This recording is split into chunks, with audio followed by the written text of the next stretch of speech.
Hello viewers, daily ফ্লেভারসে আপনাদের স্বাগত। আমরা সবাই খুব সহজেই বেগুন ভাজি করতে পারি, তাই না? কিন্তু তারপরেও আমরা যদি রান্নার কিছু টেকনিক ফলো করি তাহলে সেই সহজ রান্নাটা হয়ে ওঠে একদম অসাধারণ। এভাবে একবার খেলে বারবার খেতে ইচ্ছে করবে।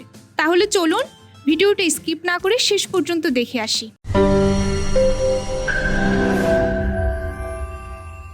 প্রথমে আমি নিয়ে নিলাম 2টি বেগুন। এবার বেগুন দুটোকে মোটা করে পিস পিস করে কাটবো। মোটা রেখেই কাটছি যাতে করে ভাজার পর ভেঙে না যায়।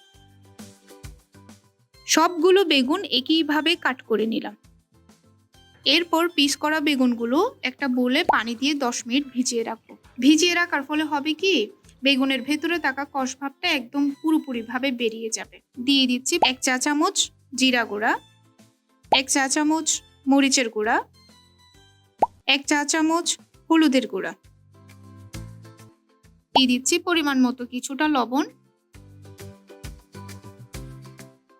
এবং সবশেষে দিয়ে দিচ্ছি কিছুটা সরিষার তেল। মাখানোর সুবিধার্থে আমি কিছুটা পানি দিয়ে পুরা মশলাটাকে বেগুনের গায়ে মাখিয়ে নিচ্ছি।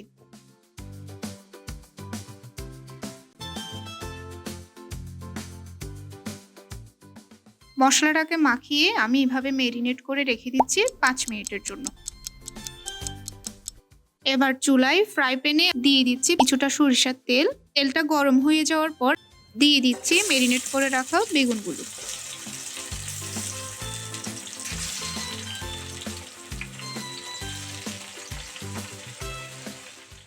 এবার এক পাশ ভালো করে ভাজি হওয়ার জন্য চুলার আঁচ মিডিয়াম টু লো ফ্লেমে ঢাকনা দিয়ে রেখে দিচ্ছি 5 মিনিটের জন্য।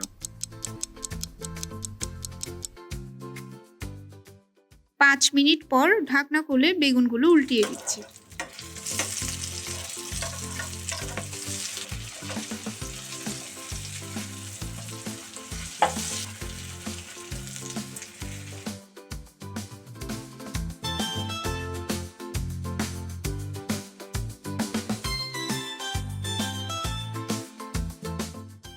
এবার সবগুলো বেগুন ভাজি হয়ে যাওয়ার পর আমি প্লেটে সরিয়ে নিচ্ছি।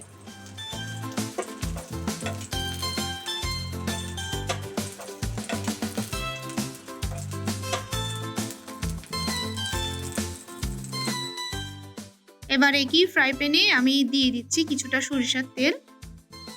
তেলটা গরম হয়ে যাওয়ার পর আমি দিয়ে দিচ্ছি কিছুটা পেঁয়াজ কুচি এবং কেটে রাখা কিছুটা কাঁচা মরিচের ফালি।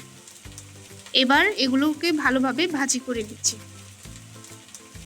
পেঁয়াজ আর মরিচ কুচি ভালোভাবে ভাজি হয়ে যাওয়ার পর আমি আগে থেকে ভাজি করে রাখা বেগুনগুলো দিয়ে দিচ্ছি। ভেজে রাখা বেগুনগুলো উল্টিয়ে পাল্টিয়ে নিচ্ছি যাতে করে বেগুন ভাজার এক্সট্রা একটা ফ্লেভারস অ্যাড হয়।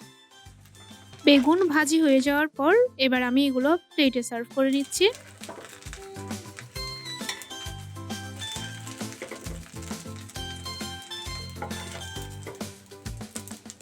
ব্যাস রেডি হয়ে গেল আমার মজাদার এবং ভিন্ন স্টাইলের একটা বেগুন ভাজা।